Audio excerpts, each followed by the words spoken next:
I'd like to call this meeting of the Show Little City Council to order. Show that all council members are present with the exception of the vice mayor, a little bit under the weather tonight, asked to be excused.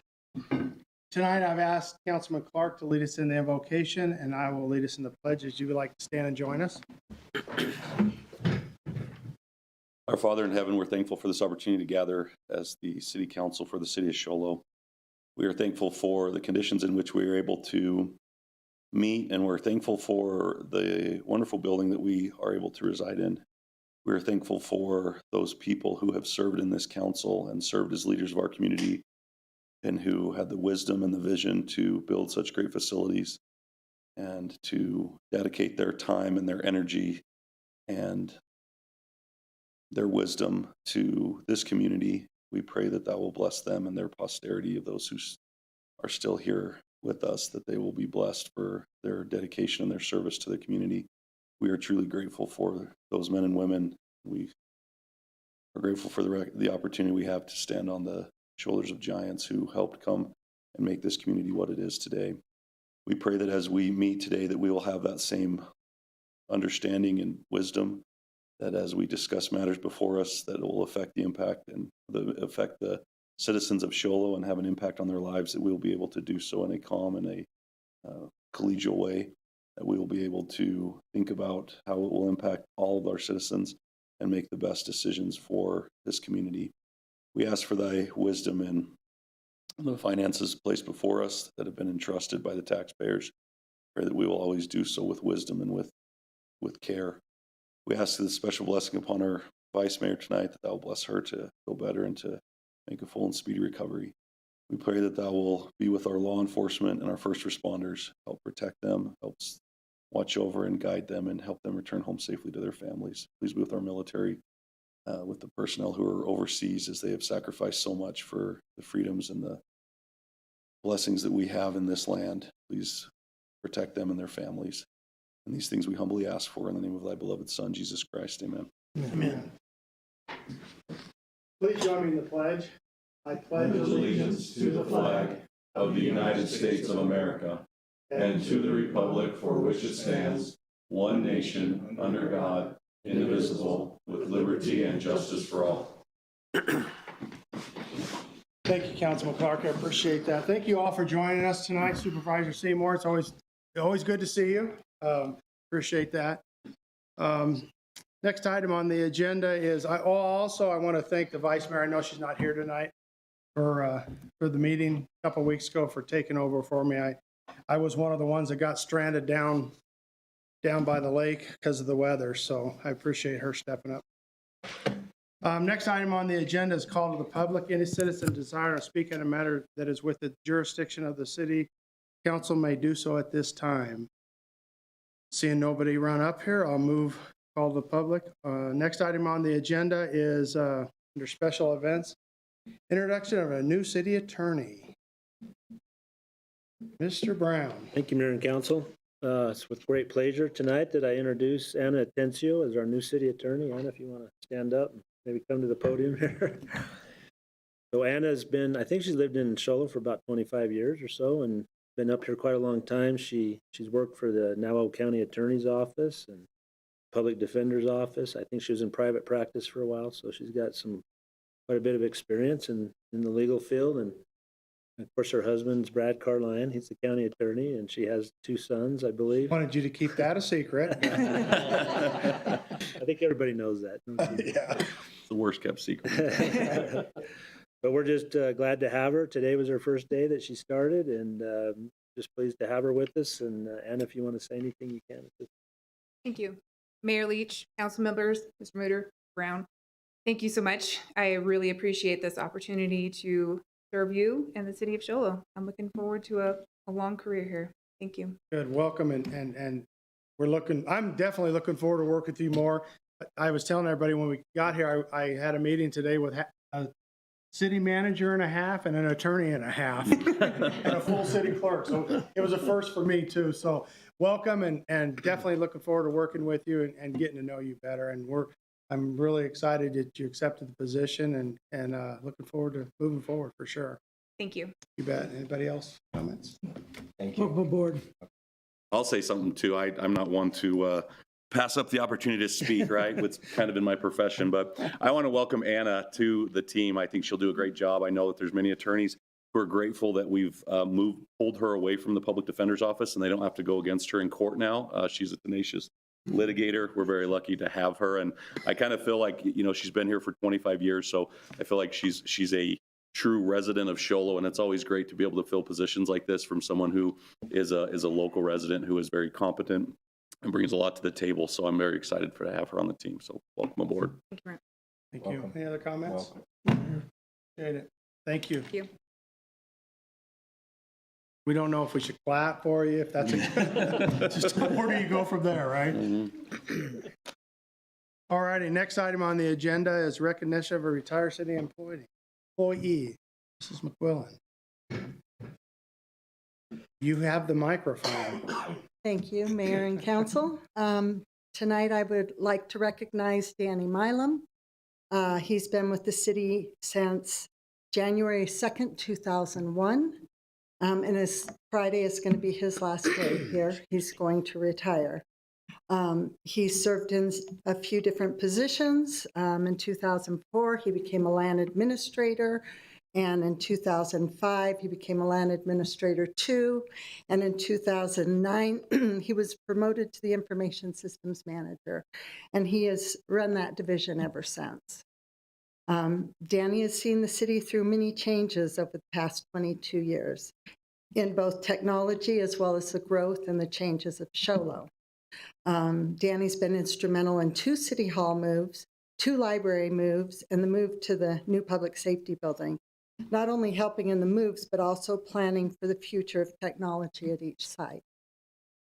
Danny was recognized for his help with the broadband project for the schools and libraries, and also for help with centralization of dispatch in the early centralization. Danny, it's been a pleasure to work with you during this time of growth and change. I have worked with Danny over 30 years, and I am pleased that he has worked with me so well. Danny, you get to come on up. I'm sorry. Don't just think you're going to sit there. Yeah. It's not going to work. I know there's a lot of things that I can thank you for sure, but one of the biggest things that I personally thank you for is when we went from paper to these iPads. I'll tell you what, most of the people in here, when we did that transition, you definitely helped us make that an easy transition. Because I'm sure we were in your office I know I was. It's like, are you kidding me? I don't know how to save this to whatever. I mean, it was amazing. Thank you for helping us through that. You definitely made it. I think it was a lot quicker than we all thought when we did make that transition, because of you and your staff, because you guys got us through it. We lock out of our iPad and it's like, now what do? I throw it, I guess. And then walk in your office. Well, wait a minute, you got to do. So I appreciate that more than anything. I know you've done a lot, like Mr. McQuillan said, a lot when we changed City Hall, when we went to the library, when we were upstairs over there. And people don't realize behind the scene to make these meetings happen with these computers and the phone systems and everything you've done. And I definitely appreciate that. It made our job easier with the transition for sure. So I appreciate that very much. Any other comments? You're going to talk again? Yeah. Go ahead. All right. Well, I want to say to Danny, I've known Danny for a very long time. And there's something, Danny's father-in-law is a very near and dear friend to mine. And he's raised me partly as a second father. And he's always kind of preached to me, different things. He used to be a pastor here in the community, and I think he's since retired. He married my brother and his wife. And anyway, so Dar would be mad if he knew that I was envious of somebody, but I'm going to say that I have what I would like to classify as holy envy. And I have holy envy of Danny because Danny has the most calm demeanor of anybody I've ever met. And I wish I was like that. I wish I had the patience of Job And Danny exemplifies that. And anytime there's a situation that he's placed in, he doesn't get his feathers ruffled. He doesn't get upset. He's truly one of the most patient people I've ever met. And I wish I was more like you. And so when I grow up someday, I hope that I'm like you, Danny. And I'm going to miss, Darla, as his wife. I've heard you're leaving the community. And these are two pillars of our community, people who've had a dramatic impact to the city of Show Low. And I just want to thank you for not only your service, but for the countless things you've done that go unnoticed to the citizens of Show Low that you and your family have done throughout the time you've been here. So thank you. Thank you. Thank you. Councilman also. And I diddle a lot of that from Clark because I've known Danny for a long time and also known his wife for longer yet. We worked together in the phone company, and I remember when I was taking classes at MPC, I would pass off my English 101 papers to his wife and said, read these and see if I can get an A or not, and she would give them back to me. So, but Danny, I worked with you a lot of times on City Hall and also the library and also the old police station and then the new police station and testing with the fiber optics and everything else. And just, I had never had a complaint or anything else from you or anybody else on that was working there. And just like Councilman Clark said, your demeanor is just always just positive. And it makes it easier for people to work around you and to see that things can get accomplished without getting ticked off. So I appreciate you very much, and we're going to miss you for moving off the mountain and everything else. So best of luck to you. Thank you. And your wife. Any other comments? Go ahead. Go ahead. I just want to say thank you for everything. I would agree with everything said here, and especially the help that you've given me on my iPad. There's been times when I first started, I wanted to throw this through the wall, and you would be like, calm down, it's okay, and you'd fix it, and it'd be all easy. And I don't know how you do it, but it would all work out, and it's been great since. So I just want to thank you for everything. Councilman Hatch. Yes, Danny, I gave you all of the good advice that I've been able to collect for the last 25 years in retirement. And I want you to take that to heart, find what you'd like to do, and do as good a job at that as you've done here. We really appreciate your help. And Thank you. ditto to you. Danny, just a little token of our appreciation, a Leatherman, and it says, Danny Milam, how do you say your last name? Milam. I know Ricky, but from 2001 to 2023, but we appreciate it very much for everything you've done for us.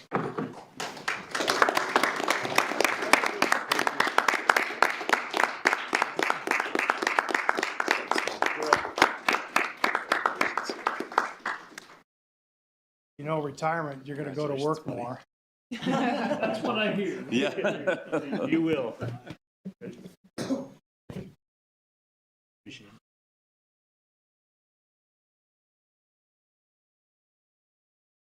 Thank you, Danny, very much. Anything you want to say before we release you? If I could just have a few moments, I've worked with several councils.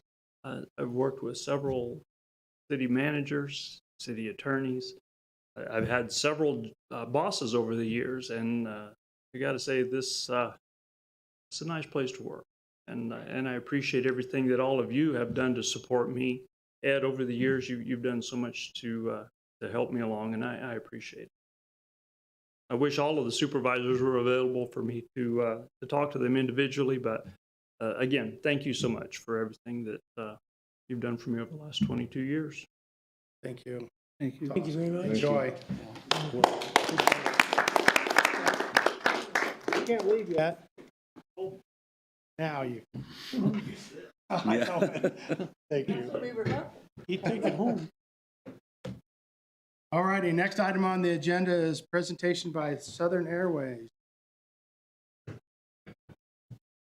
I don't know if I've ever met you, so I can't introduce you. We haven't met.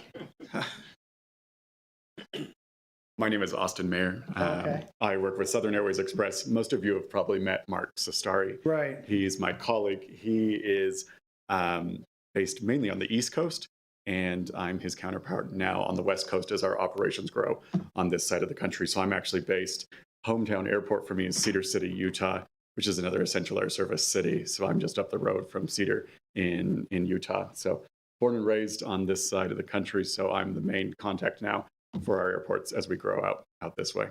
So yeah, if you wouldn't mind, we have a quick presentation to kind of give you some history on Southern Airways Express and kind of some things we're doing in the industry as we go forward right now. So let's see.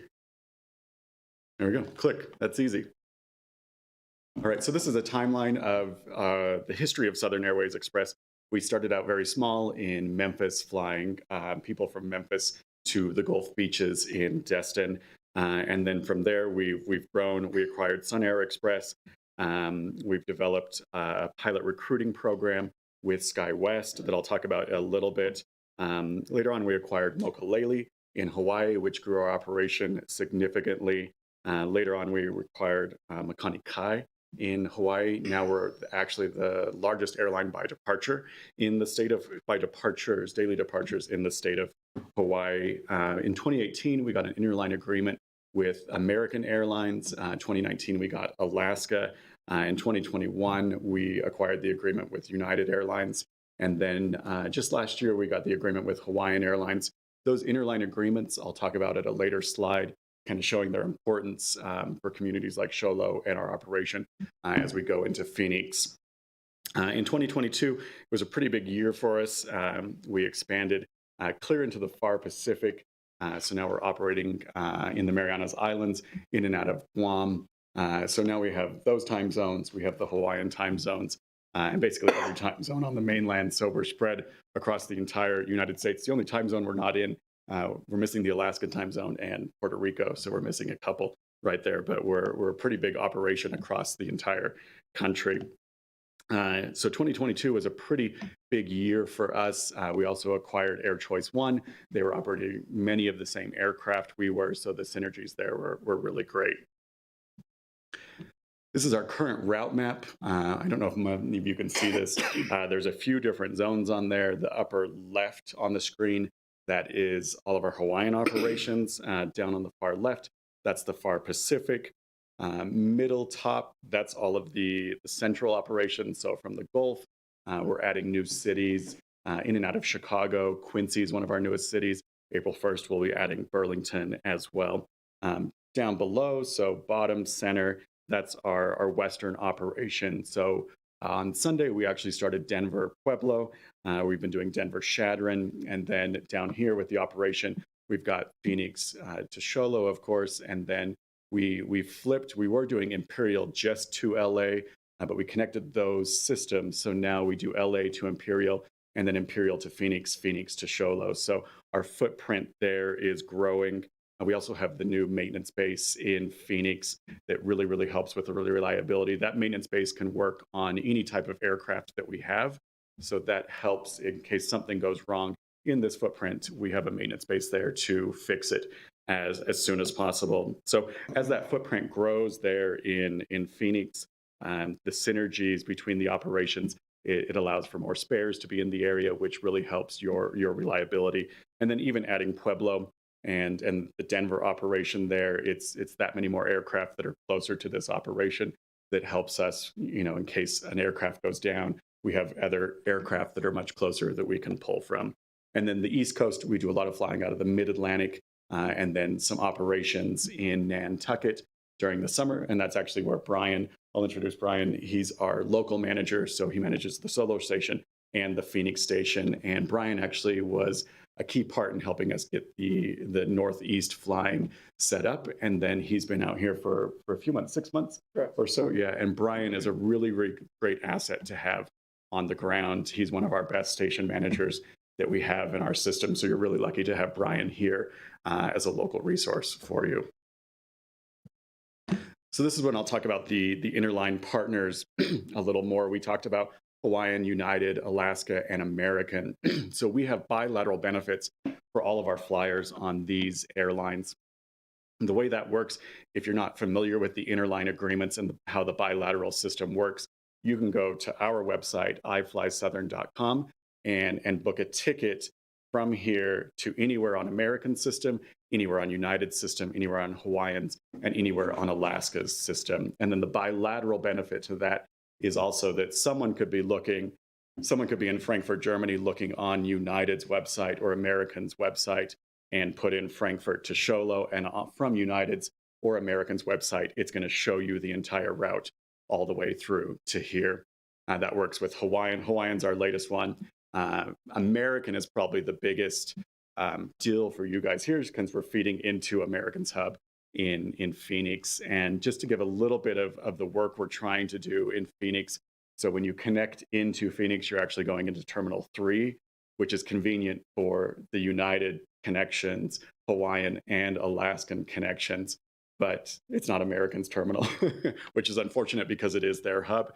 So we've been trying to get Americans' attention. And each time we ask, we say, no, there's no room for you within our terminals. But that's something we're going to continue to pressure them into moving that operation into their terminal. Because right now you would land at a Terminal 3, you would exit TSA, and then you'd have to go through security once again. Your bags would go all the way through, but you would, as a traveler, have to go through TSA once more in Phoenix to get onto those American flights. One thing that's developing, American has been using regional connections with Mesa for quite some time, and that agreement that they have with Mesa Airlines is actually coming to an end. Mesa will not be operating their 50-seat regional jets for American in Phoenix here fairly soon. So as all of those flights come down out of American's system, hopefully that opens up some space for us within their terminal. We have just recently asked the hub director for American at Phoenix if we could move into that terminal, and it was a very blunt no, that they didn't have room for us. But that's something we're going to continue to pressure, just because it's going to, it would improve those connections onto American's system, which is, their hub there in Phoenix. So that would create a bit of ease of transferability when you're going into Phoenix there. So that's something we're going to definitely continue to pressure. And as those Mesa flights come out of American's system, hopefully that opens up some gate space there in their terminal. There we go. Next slide. Next slide, we're going to talk about pilots. You've probably heard a lot about pilots. It's been something that's been talked about in the industry for the last, I've been in the industry for, almost 20 years. And, 10 years ago, this was something we were talking about, is that we're going to have a shortage of pilots. We've already seen what that shortage is doing to all these other airlines. Republic filed for bankruptcy. One of their biggest reasons for filing is they didn't have enough pilots, or their pilots were pricing them out of their model. Seaport also has gone out of business. Great Lakes went out of business through all this. Boutique has blamed many of their cancellations on the lack of pilots. SkyWest also, this was last year, they terminated many of their essential air service contracts, leaving a lot of cities without service because they couldn't afford to have those two pilots running the 50-seater CRJ 200s going into many of these places. So as SkyWest is pulling out of those contracts, SkyWest is trying to do something very creative to allow their pilots to fly with fewer hours than usual. But a really good thing that we are doing, we have our own pilot corps. So as I watch every other regional and every other airline within the country, our pilot program is the best in the industry. We have over 50 pilots alone starting this month. And we've learned that it's better to embrace this system than try to fight against it. So right now, we are the top choice for, if you're a pilot starting your career, we are really the top choice in the industry. We are attracting many, many pilots. The reason we're the top choice is that we've built a 2-year program where pilots will start with us. They sign on that they're going to be with us for 2 years. We're going to guarantee that they're going to reach all of their hours. And at the end of that 2 years, we know that they're going to go on to the next step. We're not trying to hold on to them after that point. Because of that program and because of the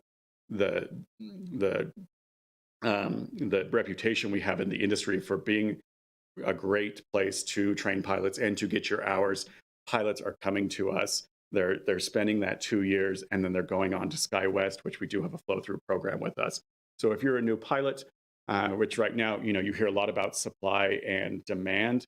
The demand for pilots is very, very high right now. The supply, there's a very low supply of pilots. So you want to get every pilot that you can that's coming out of school and coming out, with their minimum hours. And luckily, we are in a position where we are doing a great job of attracting those pilots. So that very limited resource, we're the top contender to get those pilots. And then we take that 2 years, and then they continue on to the next place. So here's some operations for Show Low, just a little bit of an update. I don't know if you can read those numbers right there. The left column, so you can see the months, October, November, December of last year, and then starting into January, which is the highlighted column right there at the bottom. So passenger counts, October, there were 899 passengers, November, 522, December, there were 435. Month to date for January, we already have 290 people who have flown. So we're on pace to carry over 600 passengers for the month of January. On-time performance there, we're still leading the industry average when it comes to on-time arrival within that 14 minutes. On-time performance, 76%, 58%, 44%. January, we're sitting at 75%. Controllable completions, which is the far right column. A controllable completion or a controllable cancel is something that is the airline's fault, so to speak. So an uncontrollable cancel would be weather. So the past couple days, it's been snowing here. That's an uncontrollable cancel. That's not due to a maintenance issue on our part, or it's not due to like a pilot, supply for the airline, or a computer glitch like you saw Southwest during their meltdown during the holidays. That would be a controllable cancel. Southwest had control over that. They had a system, it broke, and it stranded millions of people. So the controllable completion for the month of January, we're 100% on the controllable completion. So we're doing really great as far as the operation goes, but we do have, the weather, which would be considered an uncontrollable completion. So just for an example of that weather and our commitment to the community, we've been paying for shuttles to get people in and out right now as the storm has been going through. So with a uncontrollable cancellation like weather, the airline doesn't have to take the responsibility to get someone to their destination or back. But we have actually been doing that shuttle and spending the money to get people back up here or get people back down the mountain into Phoenix, which really shows our commitment to the community. We want to make sure people are confident in the air service that they have here and are confident enough to use it. All right. I think that's the final slide, just showing a bit of the operation, what's going on here in Show Low, some of the stuff we're doing with pilots within the industry, trying to get the most pilots we can, and we are succeeding at that. And then some of our growth in the area that really is going to help with the synergies for having spare aircraft, spare crew, all within this area. Yeah. So any questions or? Yeah, I definitely do. Okay, perfect.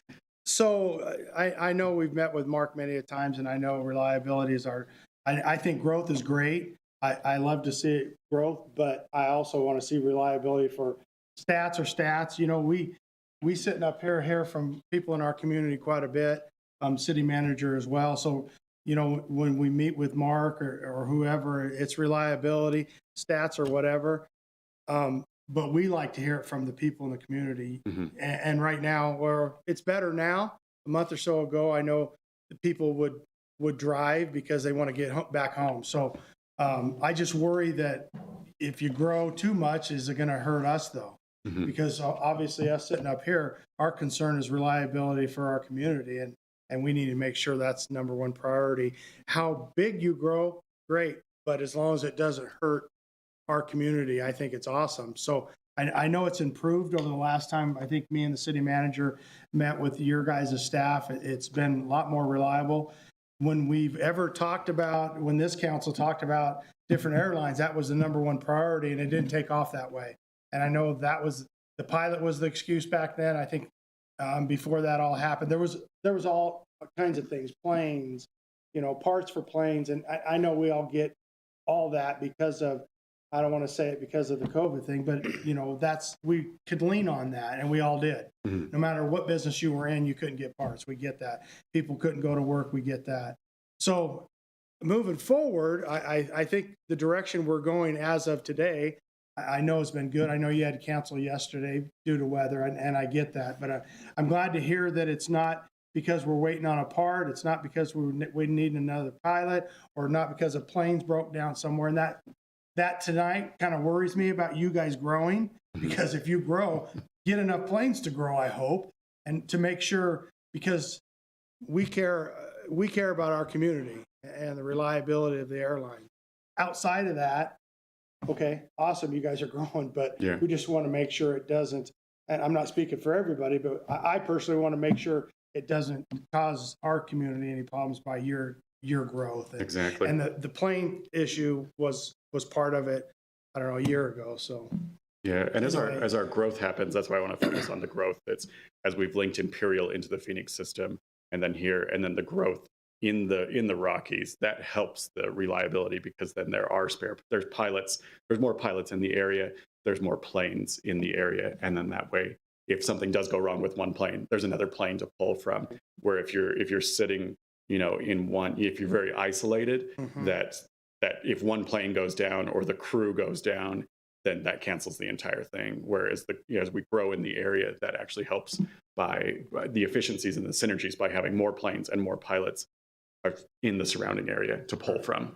And I know, and you're the manager up there, and I'm sure you've seen it, but we have people that fly, the same people daily, and when they leave the mountain to go home or to come up here and go to work and can't get back, they're probably not getting back on the next day. I mean, I know we hear that up here, so like I said, moving forward, we definitely need you here. We want you here. We want you to be successful here, but we also want you to be reliable, so we quit getting the emails, because when we get them, we go to him, and when he gets them, he goes to your boss. So Yeah, exactly. it's good for everybody. And we're happy to help with any support that you need. We're happy to help. We want to make sure that we're also a part of the community, and that you can come to us with any concerns or anything that you might I can need. tell you, summer's coming up, and there's going to be a lot of events happening, and that we'd sure like you guys to get involved. So Absolutely, yeah. Let me know, and then we can get tickets for drawings or raffles, and then on the ground presence we can be involved Appreciate too. that. Mhm. Great, Councilor Clark. thanks, Mayor. I'll just reiterate what the mayor said. I don't think I need to rehash it, but I wanted you to know that is our foremost concern with the airline, is to make sure that it's reliable. And I think the mayor did a great job of covering that. So I'm not going to rehash that. But that is my utmost concern there. So by me not talking about it, please don't think that it's not something that I value. Absolutely. But two things real quick, and this is coming from more of an economic standpoint, economic development from, I think the Essential Air Service contract is in part to help facilitate economic development and growth and stuff like that. And so, I look at Phoenix, and Phoenix is kind of becoming the mecca for flight schools. You have Southwest, who their 226 program is based out of Falcon Field. American is based out of Mesa Gateway. And then I think United just contracted with Goodyear, and their flight schools are all going to be happening, at least their cadet programs are going to be happening in the Phoenix metropolitan area. How do we as SHOLO develop a flight program, a flight training program? Like, what are we lacking at our airport to make that one of the places that you would train your pilots there, so that, Southwest, that Southern Airways would say, we're going to put 10 pilots in SHOLO and do their first, their first parts of their training, first 5 months, 6 months, 9 months, whatever it is, until they get licensed in SHOLO. How do we do that, especially with our location next to the Phoenix area? It seems like that would be a natural symbiotic relationship that we would have with these three major airlines having their three programs, a 45-minute to an hour away from us. How come we don't have some type of flight school at our airport that kind of either feeds into that, or that is a direct connection for your guys' airline, given that we have that proximity to those three major airlines? Yeah. Is there something we're lacking from a facility standpoint? Or? Yeah, I might need to talk to Mark on that, and I'll talk to our pilot recruiter to see what exactly would need to be here for you to have some type of program like that. Yeah. Usually when the pilots come to us, they've already gone through their flight school, and then they've had so many hours, and then they start flying for us. And our recruiters are, they're digging deep into all of these different channels. So that's definitely something I would check with them. I'll check with them and see, what would be required to have that flight school here, or what you guys could do to get something like that. So the 50 individuals you had starting as pilots in flight school in January, those individuals have already gone through a flight school and they're starting to get Yep. to develop their hours with your airline. Exactly. Yeah, I would love to see if we could at least look into that and see, what's the possibility, what we're lacking. Them before, yeah. Yeah, and then the second one I talked to Mark about when he was here. I'm not sure exactly when it was he's been here, which has been great. I appreciate him coming and I appreciate your presence tonight. So thank you. We know that your time is valuable. About getting instead of just having a direct connection to Phoenix, expanding those services. And one I was thinking of is something like Las Vegas, because I feel like our economic development always ties into the Phoenix metropolitan area, and I think that there's an untapped resource in the Las Vegas one that we might be, we put a lot of advertising dollars and a lot of emphasis on trying to attract individuals from Arizona. And I think that having an airline, a direct flight into Vegas might help us attract a different demographics of individuals who may want to come here during the summertime, and some of our people may want to go there during the wintertime. So is that a possibility or something that's on your horizon or something we could look at? I mean, there's definitely, we'd want to look at the numbers. So if you have any type of numbers of how much, if there's any traffic going between the two cities that you know of, we could definitely dig into those numbers. We recently did that with Imperial. Imperial was ready to have Vegas, and it didn't really link up. It didn't work. In theory, it looked good, but it didn't really work once it had started. And then that was the flight that actually got moved to Phoenix. Okay. So Imperial was doing just LA in the beginning. And then they got Vegas, so they were doing Vegas. And the Vegas route wasn't really, because there's not a lot of connections over Vegas. And we've realized that most of our flyers are now, they're now connecting onto another flight to go somewhere else. But if there is any data, if the data's there and the market's there, we're definitely happy to pursue those types of things. Yeah, it gets you one more dot. Yeah, and I'm not thinking of as far as like, a daily commuter back and forth to Vegas, but maybe like a Friday afternoon and then a Monday morning one or something vice versa. Some weekend traffic. Yeah, something like that. So anyways, if we could have those follow-up conversations, that'd be great. Yeah, absolutely. Great. Thank you. And just to add to that, I think last time Mark was here, he made the comment of maybe possibly doing a survey in-house to our citizens in the community of a flyer or something. So he did make that comment last time he was here, that maybe you guys would do it, because the numbers, we already know everybody can make numbers. So, but you guys doing it in-house to our community makes more sense to us. Yeah, to see if and it's Mark something. did make that comment about it. So maybe, I'm pretty sure he's pretty busy, and maybe he can push that on I can down to definitely you look at that. guys Yeah, for sure. do something like that. Yeah. Any other comments? Thank you. City manager, do you have any? I know you've dealt with this for many years with the new airlines as well, but do you have any comments? No, I think you've said it, and Councilman Clark, reliability is the issue here. Right. Thank you guys again for coming up here. Thank you for Appreciate having it. us. It's nice meeting you. Yeah. We'll come out and visit you soon. Sounds great. Appreciate it very much. Thank you so much. Thank you. You guys have a Thank you, good gentlemen. night. Thank you. All righty, next item on the agenda is presentation of the State of the City address, and we have a video we're going to show, and I want to thank our city staff and the city council for making this video. I think Councilman or Supervisor Seymour started this a few years back, and we've continued it moving forward. But thank the council for doing this video, and staff, Miles and Grace and everybody for doing this video. So.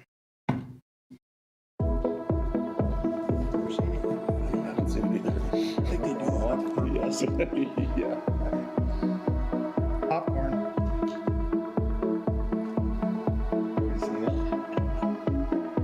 The start of the new year is the perfect time to reflect on what the City Council has accomplished over the last 12 months and to share our plans for 2023. Your City Council has identified 4 major priorities that drive our policies and decisions, which are to preserve and to repair our infrastructure, to pursue community and economic development, to improve our quality of life, and to maintain an organization with accountable and reliable leadership. Our city's economic outlook continues with a steady upward pace, as evidenced with monthly sales tax revenue in 2022 showed increase over 2021. Project activities and construction activities remain strong, with the city issuing 170 single-family residential permits in 2022.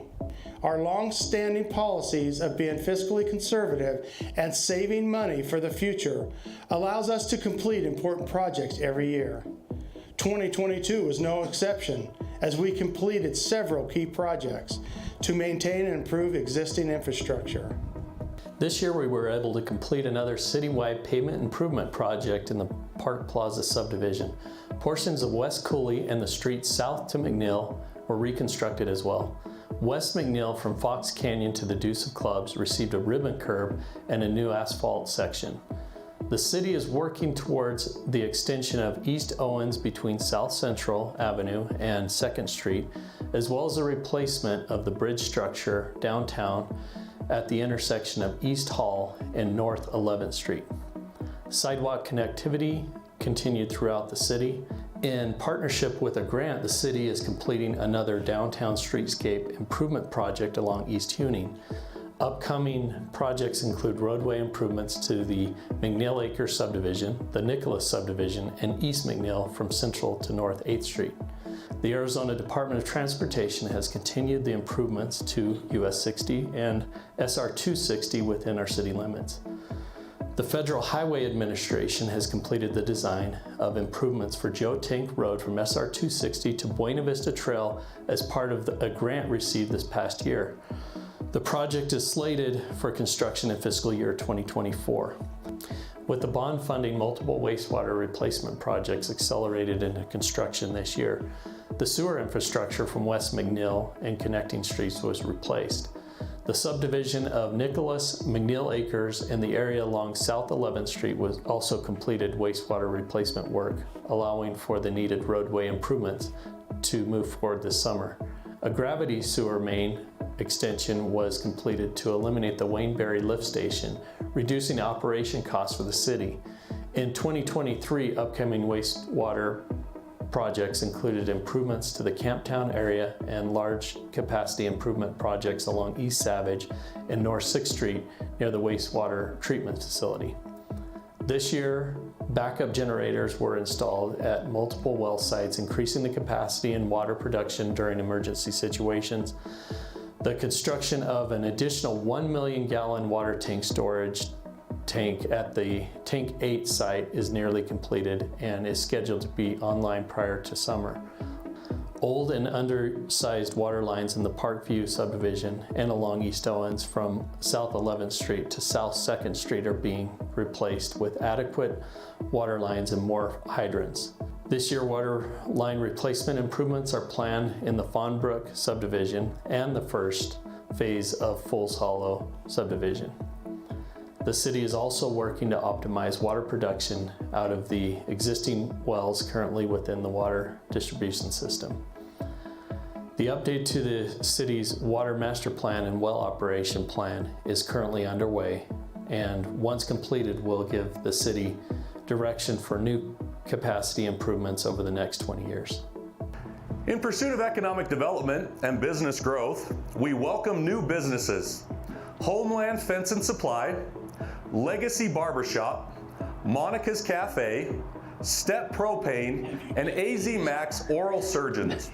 Northland Pioneer College continued construction on their new 28,000 square foot skills center at the White Mountain campus in Show Low, with a tentative completion date of this spring. Notable commercial projects include Show Low 6 office complex, the remodel of the old Tate's Nissan for the new 77 Subaru dealership, the conversion of the old police department to the dispatch center, Blackjack convenience store remodel, the new Buffalo Bills restaurant, the Carl's Jr. tenant improvement inside Walmart, Walmart remodel and grocery pickup addition, the new Show Low School District office, Tim's Landscape Creation office, the Arby's remodel, the expansion of the Empire Cat building, the expansion of Aero Products facility, and the new Timber Mesa self-storage. The highly anticipated Marriott dual brand Fairfield and Town Place Suites with an accompanying third-party restaurant is due to be completed and open late this summer. APS and the City of Show Low dedicated 4 electrical vehicle charging stations for public use at the Show Low City Hall. We also continue to research the development of a convention, events, and sports facility in Show Low, a long-term vision to make our city a destination. The City of Show Low also saw visitor activity at the Show Low Tourism Information Center increase 30% in 2022 from 2021. We will continue with those tourism efforts by welcoming the launch of a new tourism website hosted by the city. We will be looking at ways to address workforce housing to help our businesses continue to prosper. We will collaborate with other communities, as always, to provide added valued services to our region. In terms of our financial position, the council and staff are committed to using your tax dollars wisely. Our policies and efforts assure we have the necessary funds to meet your needs and withstand economic downturns. We never spend more than what we budgeted. We also save money to pay for at least a portion of large projects in the future years. Our department directors facilitate the vision by carefully analyzing every program to ensure efficiency. We're proud to say that our fiscal policies have allowed Show Low to survive difficult economic times. We believe in retaining local control over our city budget, which must be balanced according to state law. To protect you and our city's assets, we have two permanent mandates: to maintain at least a minimum of $1 million in reserve and require a supermajority vote of the sitting council to approve any tax increase. We invite you to participate in our process when the council and staff meets to discuss next year's budget. Every budget meeting, which will be held in the council chambers, is open to the public, and the entire budget calendar is posted on our webpage. I'm happy and proud to be here to report to you on our quality of life initiatives in the City of Show Low. To continue prioritizing our quality of life, city employees are dedicated to providing a variety of events: sports leagues, kids and family-friendly events, library and aquatic center activities, holiday celebrations, and music in our parks. To celebrate our May 1953 incorporation, we held our annual party along with the Barbecue Throwdown. The popular competition drew master barbecue pitmasters from across the United States with savory tastings and day-long festivities. In the summer, our annual 4th of July Parade and Freedom Fest drew spectators and participants from across the state to enjoy patriotic activities, live music, and a spectacular fireworks show. Our signature Show Low Shines for the holidays illuminated our city with sparkling Christmas lights and holiday spirit. We are proud to provide a full month of spirited activities to our citizens and visitors. To expand amenities and attractions, we built and welcomed our new inclusive playground and splash pad to the Frontier Field Park property. The joy of creating an environment for all children to play together is one that the City Council and staff are extremely proud to have completed. The playground is now open, and the splash pad will open upon warmer weather conditions. The pickleball and sand volleyball courts received new lighting this year, and the city partnered with Show Low BMX to continue making major improvements to the BMX track at Nicholas Homestead Park. With these improvements, Show Low BMX is able to host another statewide race and plan to host more races in the future. Additionally, Show Low Public Library received many grants that opened up opportunities to expand family, teen, and senior programming, which has been very popular with our community. We look forward to expanding the pickleball courts this year and starting the development of the Timothy McKay Memorial Park off of Old Linden Road. In the pursuit of preserving our city's history, 2 years ago, we relocated the Adams Family Cabin from its location near Show Low Creek, inspiring our initiative to preserve and restore several historic properties around the city. We also purchased the historic Reed Head House that's located on the Deuce of Clubs.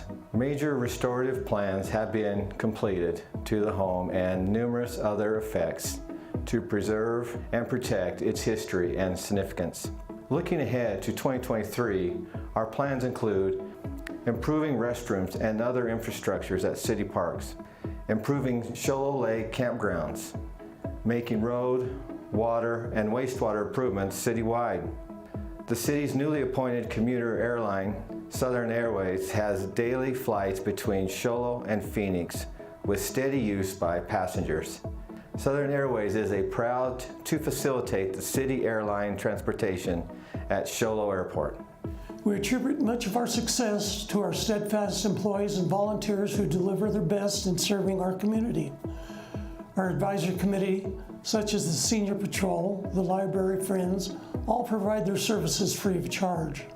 Their open hearts and dedication to service saves in taxpayer dollars each year. We're proud of our heritage of bringing hope and the prospect of a better life through our community projects. The volunteerism, community involvement, holiday celebrations, and much more are the cornerstone of the spirit of the city of Show Low. In observance of the Martin Luther King Jr. Day of Service, the city has sponsored an annual service day since 2009.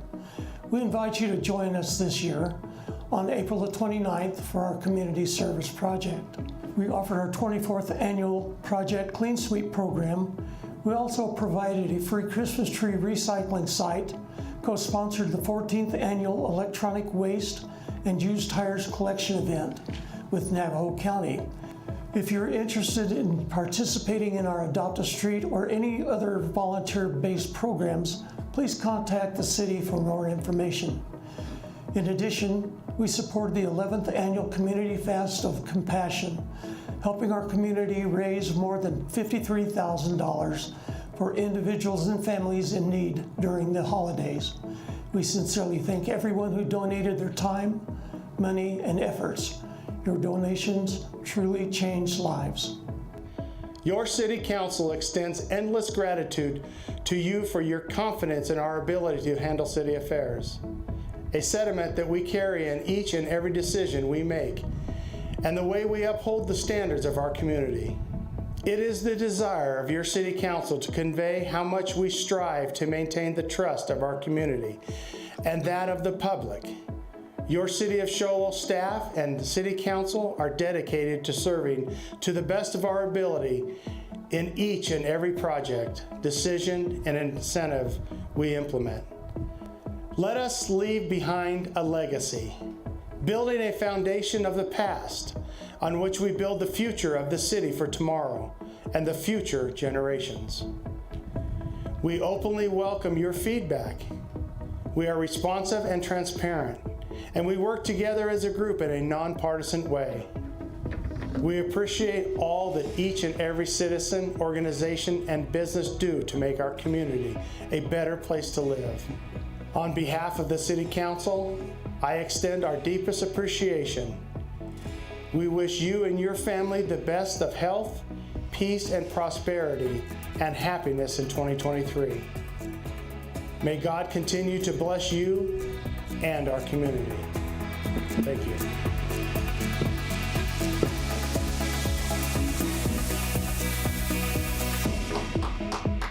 That's pretty cool. Again, thank you, council, for taking time out of your day and doing this. I think it's awesome that we do it that way.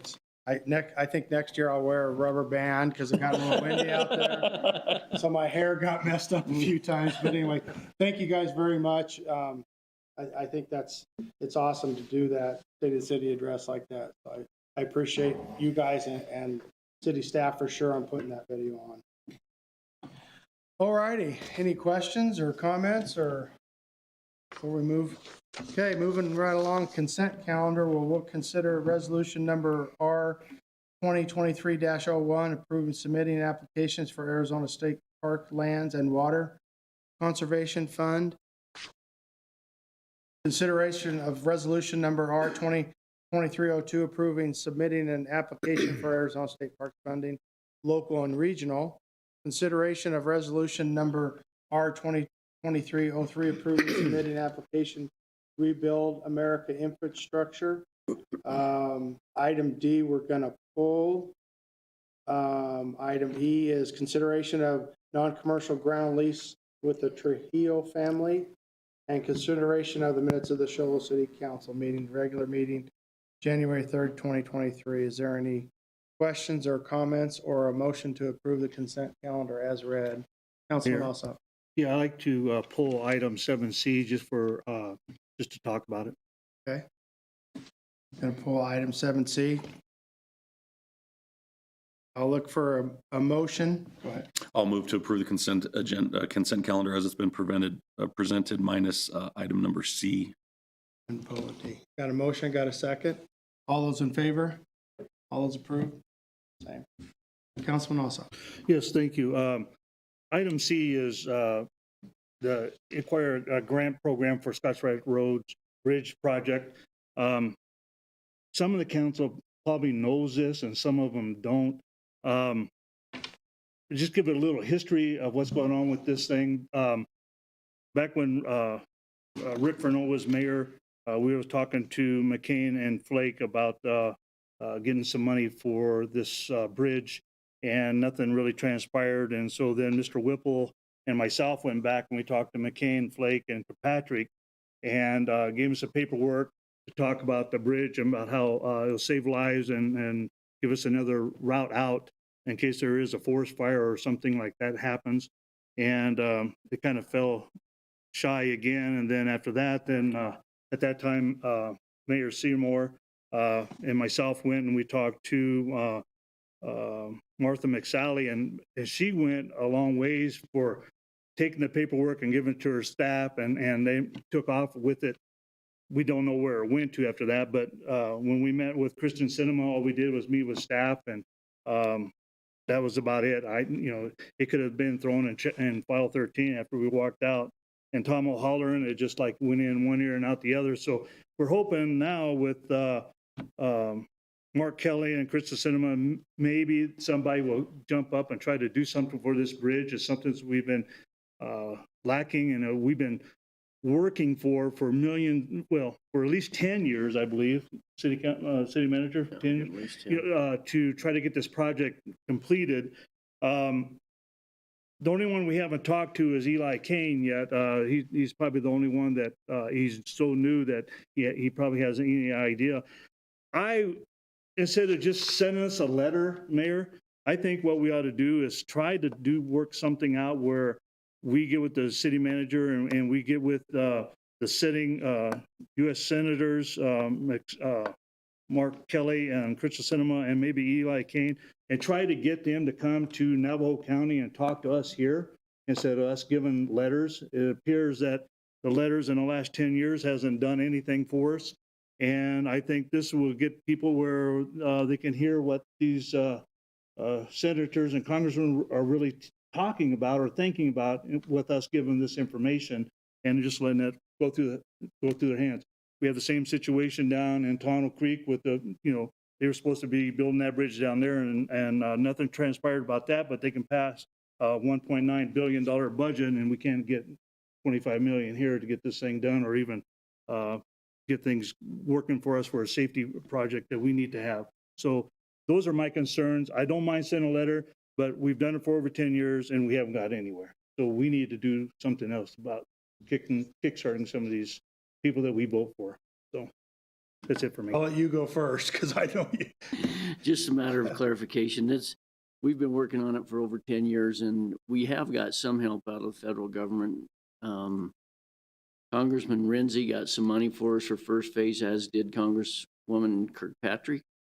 And this is more than sending a letter. This is a multi-page, probably 100 pages of an application process. And we have Senator Sinema and Senator Kelly have both been up here, looked at the project. We've invited Representative Crane to come over and visit with us. We're hoping we can get that scheduled soon. Senator Sinema and Senator Kelly have sent letters of support for this project. It's a grant program through the federal government. And we're hopeful that after these many years, we'll be able to be successful in getting a grant for it. And if they've been up here, I know they haven't talked to all of us as a council members. Have they talked to just you and the mayor, and that's about it? We've had multiple meetings with both of them and their staffs, and the mayor's been involved in it. The previous mayor's been involved in it. And we continue to work with them. They haven't come to council meeting. We're working with them on the grant process and what we need in our community. And they've been acceptable to coming up and meet with us when we need to. Okay. That's all I wanted. I just wanted to get it out to at least get where, at least we're all talked to, and at least we know where this thing is going to. Right now, seems some of us know where it's going, and some of us have no idea where. And I can tell you that just today, I had Eli, I've never met him yet, but his staff called me today, and he plans on coming up here in May. So, and I know like you said, Cinema and Kelly, they've been up here multiple times. It's quick meetings. I think the last one we invited everybody. We had a couple council members show up. I think the local councils, we had Snowflake Taylor. There was a lot. I think there was maybe a couple of our council, all been invited in that one. The other ones, I think Kelly flew up here in his own plane one day. We knew that morning, I think, just to look at the project. So it hasn't been any big decision makings. The grant application, the raise grant, all the grants that we've gone through is definitely with staff and the senators. So the nice thing is they've been on board. I know Supervisor Seymour has dealt with that many a times, and we're still trying. You know, you get promises and promises and promises. We thought we had it last year. I unfortunately had a phone call from one of the senators saying, by the way, looks like you guys are in. Then I got that same phone call a week later saying, oh, they gave it away to another community. So we're still fighting for rural Arizona. We do that daily. I think staff does it daily. You know, my position with NACOG, I even do it through NACOG. There was a couple grants that were given to another community that NACOG wouldn't endorse because they realize how important this project is. So we hope and pray every time we meet with this that we're getting close. We're getting close. So hopefully this year we have everybody on board with us to do it. So we'll see if it, and anytime they come up here again, where they're coming up here, and we know our council's always invited. There's only been one time where we had enough time, and the council was invited. Cinema was up here, and everybody was invited. You know, that's all we can do. But as far as when they've come up here, I think Kelly's been up here 3 or 4 different times, like 30 minutes. That's just, and it's nice to get him there for that 30 minutes. Last time he was up here to show him our project. And we're working with our city staff to fly that project so we can send that to him too, just to show him, because he didn't have time to go walk it and it was a little muddy out there, but he does know where the project. We took him to both ends. His staff and flag staff's been up here, but once again, it's at quick meetings where we're here. So definitely on the front page. All right, any other questions or comments, or now I need a motion to accept item C as read. I'll make a motion, we accept C as read. Got a motion, any second? All those in favor? All those opposed, same sign, motion passed. Thank you, Councilman Alsop, I appreciate that. Okay, next item on the agenda under new business, consideration of approval to purchase city backup sewer system and authorize of associated budget transfers. Chris, we get to meet you. Yes. I'm not going to say your last name because I'll butcher it, but. Oh, it's just like the drill, but with the T instead of a D. T-Walt. T-Walt. Yes, Okay. I Well, missed out on billions of dollars for one letter. I do want to take a quick opportunity to introduce myself. It was nice to see Danny and his wife here tonight, and he is retiring, and I am going to be the new information technology manager. And so, well, I have been working side by side with Danny since October, so just take a few seconds to kind of let you know who I am and why you're seeing me here tonight. So. Right. And so tonight before you, I have a request. The current city backup server system was installed in 2013. And this system serves as our computer backup system for the entire city data and its integrity. This system hasn't had a maintenance contract since 2018, and parts are no longer available from the original manufacturer. Third-party vendors do supply some parts, but many times they do not work as they should. The system is well past its end of life. This new server system is of a similar design, but with hardened security improvements and advances in server technology. This new system will allow backups to be performed nightly with multiple restore points on local servers, as well as serve as an off-site replication service. The server system is sized for added growth when needed and has room for expansion in the future. There is a 5-year Dell Pro Support Plus contract included with the purchase. The product will be purchased from Dell Technologies and will be installed by city staff, me and my staff. Staff does recommend authorizing the purchase of this new city backup system from the Dell Technologies in the amount not to exceed $31,504.21. Questions? Comments? Councilman Alsop. I have one question, and Chris, congratulations for your new job. Thank you. I hope that's a But precursor to I a just got great one question, and I don't know if you can answer it or not, but, okay, if this thing, maintenance contract was up in 2018, and it's full and everything else, why did it take us so long to get to where we're gonna get new parts now instead of maybe doing it earlier? I cannot answer that question. That's a great question. I just think that it was working for what it needed to at the time. That's the best answer that I can give you. I wasn't here during that time, and we are now moving forward and looking for the future. And I can only speak to the right now. And so going forward, we are going to be planning for the future, and anything but like this in this situation, we're going to make sure that we replace and maintain. Thank you. Any other questions, comments? Councilman Clark. I'll move to authorize the purchase of a new city backup server system from Dell Technologies in an amount not to exceed $31,504.21 and authorize the associated budget transfers. Got a motion, I need a second. I got a second by Councilman Adams. All those in favor? All those opposed, same sign. Motion passed. Thank you and welcome. Thank you. Be Been a looking forward to pleasure. working with you. All right, I look forward to it. Thank you, Chris. Appreciate it. Next item on the agenda is consideration of award of a construction contract for airport hangar infrastructure improvement, City of Show Low project number A1723. Mr. Cup. Thank you, Mayor and Council. City of Show Low solicited bids for infrastructure improvements at the South Hangar area at the Show Low Regional Airport. The purpose of the project was to expand this area to accommodate larger aircraft. The project was designed by City of Show Low Engineering Department and was publicly bid according to statutory requirements with the following results. Show Low Construction, Inc., $1,136,629.62. Judd Company, LLC, $1,714,426. Both of these bids significantly exceeded the expected cost, and staff recommends rejecting all bids. A future redesign project will be presented to the council at a later date. Be happy to answer questions. Any questions?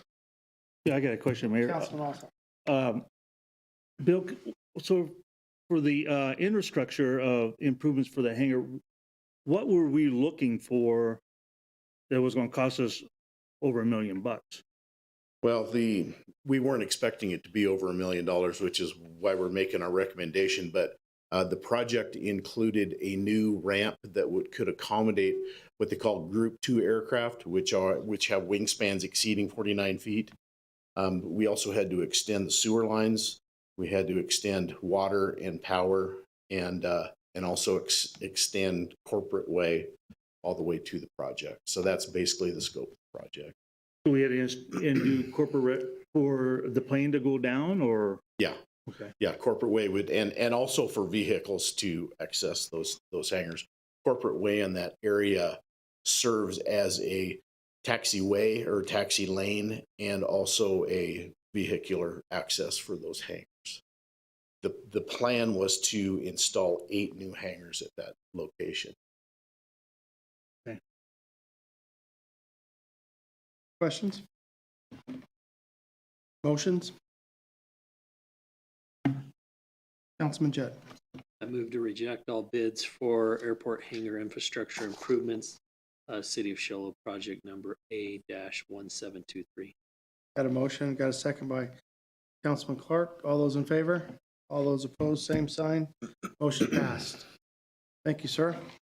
Thank you. Next item on the agenda is consideration of modifications of non-commercial ground lease with Big Dog Development LLC at Show Low Regional Airport. Mr. Cup. Thank you, Mayor and Council. At its regular meeting on May 17th, 2022, the Show Low City Council approved 8 ground leases with Big Dog Development LLC. These leases were located at the Show Low Regional Airport South Hangar area as shown on the attached map. It's this area with the red box. The City of Show Low recently opened bids for the construction of the infrastructure for this development. These bids came in at an unexpectedly high cost. The developer has requested the city release them from the 8 ground leases and revise the leases to another area at the South Hangar area as shown on the attached map. And so if we could grab the next slide. The developers feel that the construction costs will be less in the new area because some of the infrastructure is already in place. In addition, they will be able to add 2 hangars to this location for a total of 10 hangars in their first phase. So if you look at this map, it actually shows the first phase of this project. I'm going to use the cursor here. The first phase of this project is this area. These gray boxes are the 10 hangars.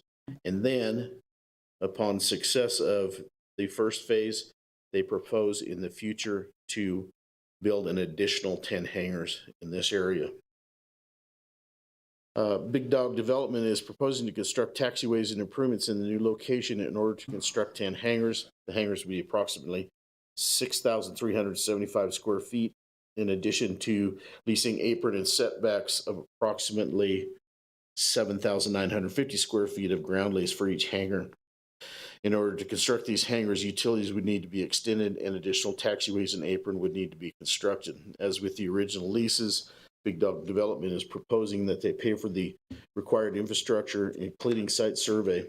The final legal descriptions would be determined after the site survey.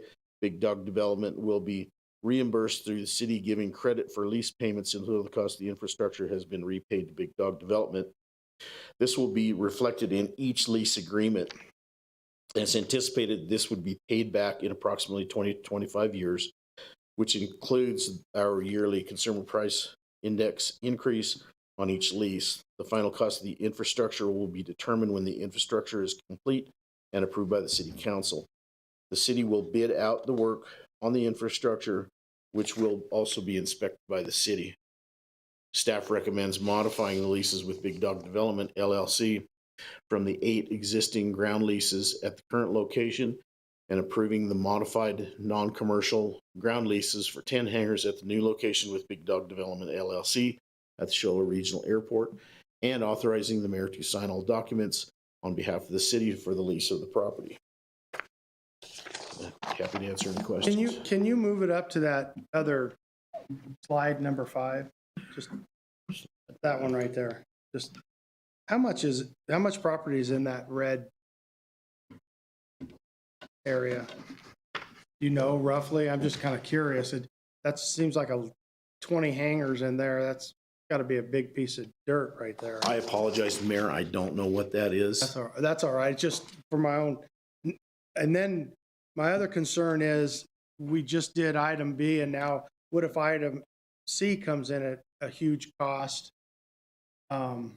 in a lease agreement, but cart before the horse, it sounds like to me. I don't know. I'm just kind of curious if the infrastructure that we're going to pay for, what if it goes outrageous again and we're doing this lease? So we're changing our approach a little bit on this. We're actually going to take the plans to about a 50% completion. From that 50% completion, we should be able to get a lot more accurate cost estimate. The original project, the cost estimate was based just on a written scope. Actually, we didn't have lines on paper and mapping and things like that. I think one of the other reasons, I know you didn't ask, but I think one of the other reasons that the project cost was so high is because it's airport work, and airport work tends to be more expensive for the same type of work than like city infrastructure, probably because of the federal dollars things there. But we're going to take the approach that we're proposing for the next phase. Again, I'm kind of repeating myself, but we're going to take these plans to 50%, get a good cost estimate. Then we'll know. At that point, we can either, hopefully we won't say it's going to cost too much. If it is high, maybe we can do some scope revisions, change the scope so that we can get the project scope and budget in line so that the developers can build some project. Hopefully they can build the whole thing. I have another one. Go ahead, Kel. No, go ahead. Well, probably going further on that. So we lease what? How do we get our money back? I didn't understand that part, I guess. We leased it. Oh, So let me explain a little bit, Mayor. The leases we did back in May, the developer proposed that they would pay for the infrastructure. And basically they would be repaid through the lease payments that are made to the city. So they're proposing to put the money up front and pay for it. I think they were expecting a little less than the $1 million. And so that's why we're trying to work with them to get these Type 2 hangars and aircraft out there where they get the cost down where they can feel comfortable in paying for it and getting the return on their investment. So right now, they're waiting for this project to be rescoped, replanned, rebid out, and then they'll take a look and see if they can afford to do those infrastructure costs. Because the city's not fronting the money, it's coming. and then you'll come back to us again. Either to award the contract or Cancel the lease. cancel the lease. Okay, now that makes sense. Councilman Clark. Oh, I just want to know, how do you come up with the name Big Dog Development LLC? Is that like a nickname that you have to acquire, or do you just call yourself Big Dog? There's not a representative of Big Dog to Yeah, give us and that then- explanation. Is that like they give that to you on the playground? And then I want to hear Bill say Big Dog Development 5 more times real fast. See, it's a tongue At least it twister wasn't a there. little kitty, you know, or something like that. Yeah, I'm just, Councilman Alsop. Okay, so let's go back to that. I kind of understand what you're saying. So if he kicks out $800,000, and what's our return on the lease to get the money back? So they're fronting the money. Okay, but So we're not paying that, we're paying them back okay, by the lease. by the lease. Okay, so how long will it take us to pay that back by the lease? It's said in there about 20, 25 years. 20 to 25 years? So, and it varies because with the CPI, like this year's, the CPI is fairly high. In other years, it may be lower. So we add a CPI every year because the Right. lease goes up every year. But Okay. I think the projections Justin had before when it came in May was about 22 years, but it could be a little less, a little more. So it'll take us 22 years to get that. Okay, the next question was, okay, from where the red box is to where the blue box is, how far is the infrastructure from the red box? It is actually the water lines are already in place. There is a sewer force main that we can tie into. Corporate Way is constructed all the way there. The blue box, we would have had to build that section of Corporate Way. They're still going to have to install a sewer lift station that's probably going to be down on the south side because that's the low end. So they are going to have to build some sewer force main back up to here. And really, we need to get some lines on paper and do an analysis on this thing to see where the numbers are really going to be. Bill, let me just add, in addition, there's a major drainage realignment in the existing hangar location. Right. So the original location had a big drainage that would have had to been relocated in this area here.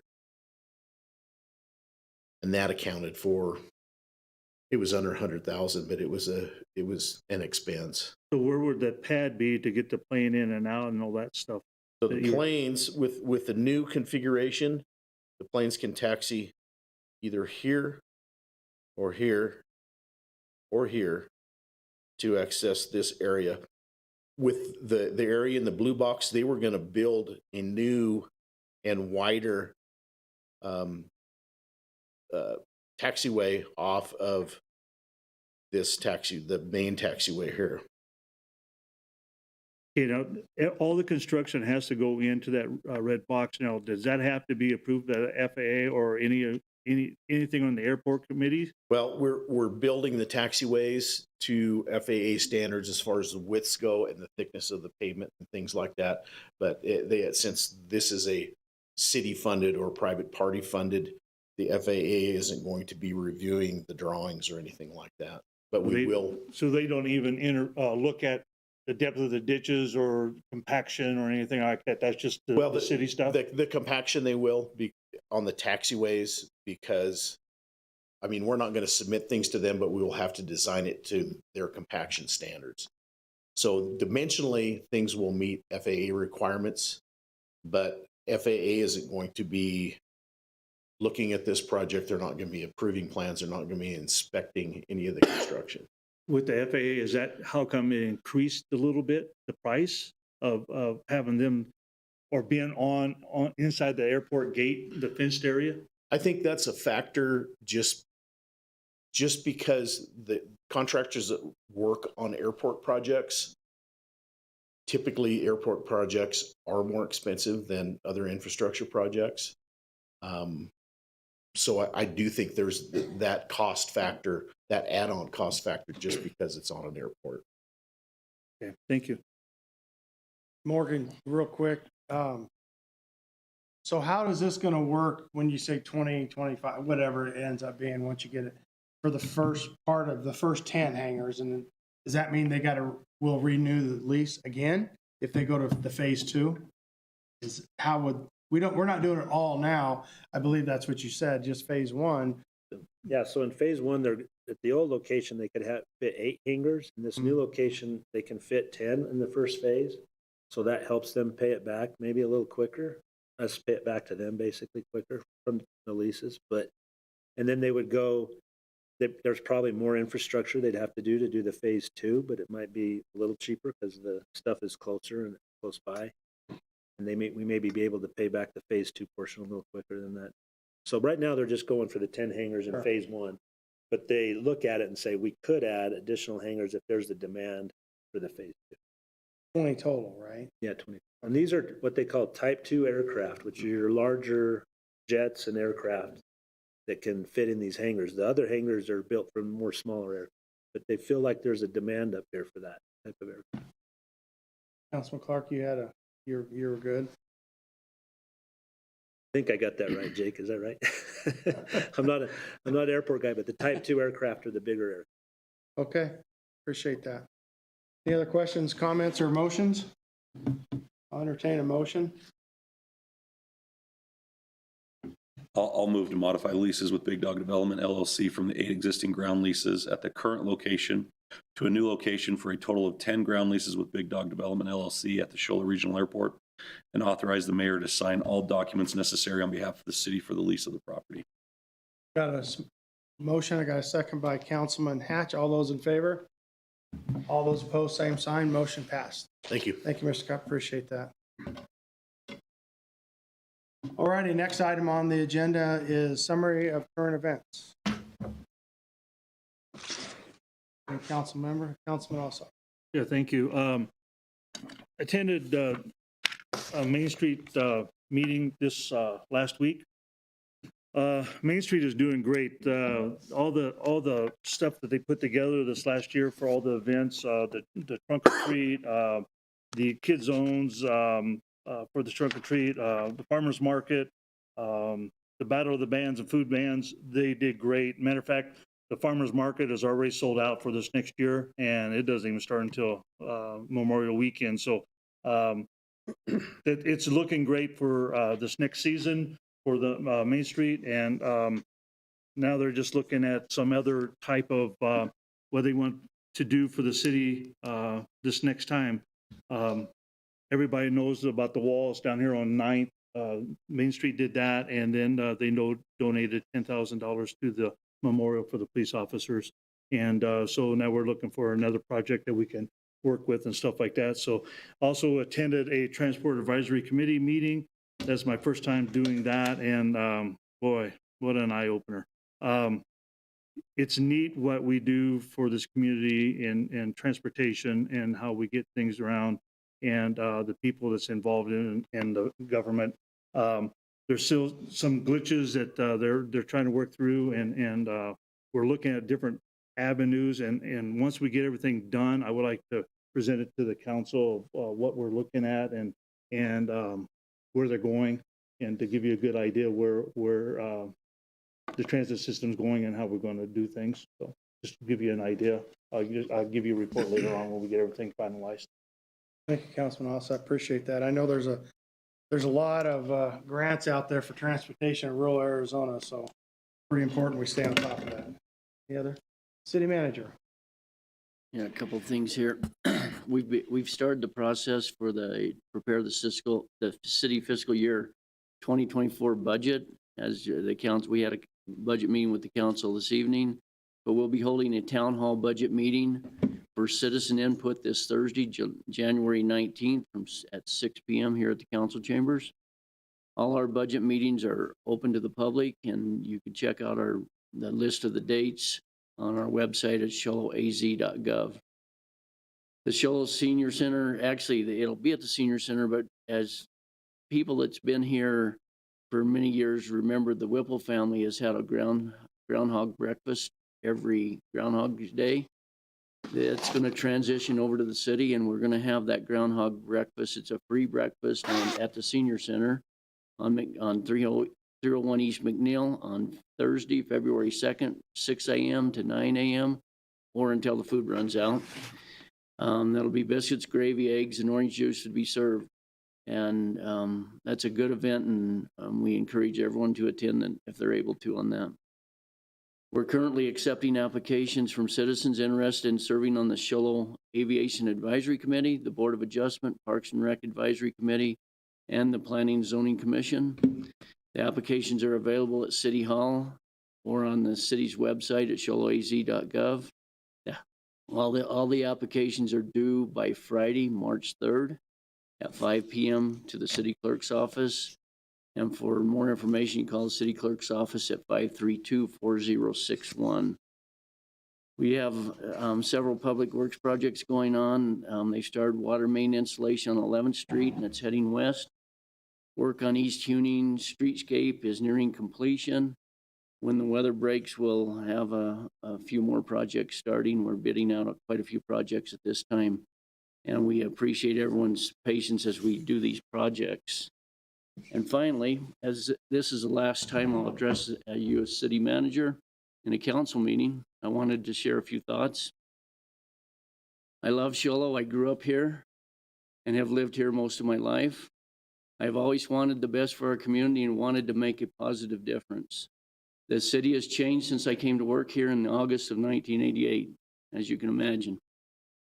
Sometimes when you're involved in the day-to-day activity, you don't realize how much things really have changed. A few statistics, a few examples. The population in Show Low was less than 5,000 when I started working here, and we are now over 12,000 full-time residents. In 1988, there were a little over 3,000 housing units. Today, we are approaching 9,000 housing units. The city budget in 1988 was less than $13 million. This year, the total budget is slightly less than $100 million. The city sales tax collection was $1,645,000 in 1988. This year, we are likely to exceed $20 million in city sales tax collection. We have seen many good changes over the years. It has been an honor working for the city. I have truly enjoyed my employment and appreciate the support and trust provided throughout the years from my family, from the city councils, from our great staff, and from the community.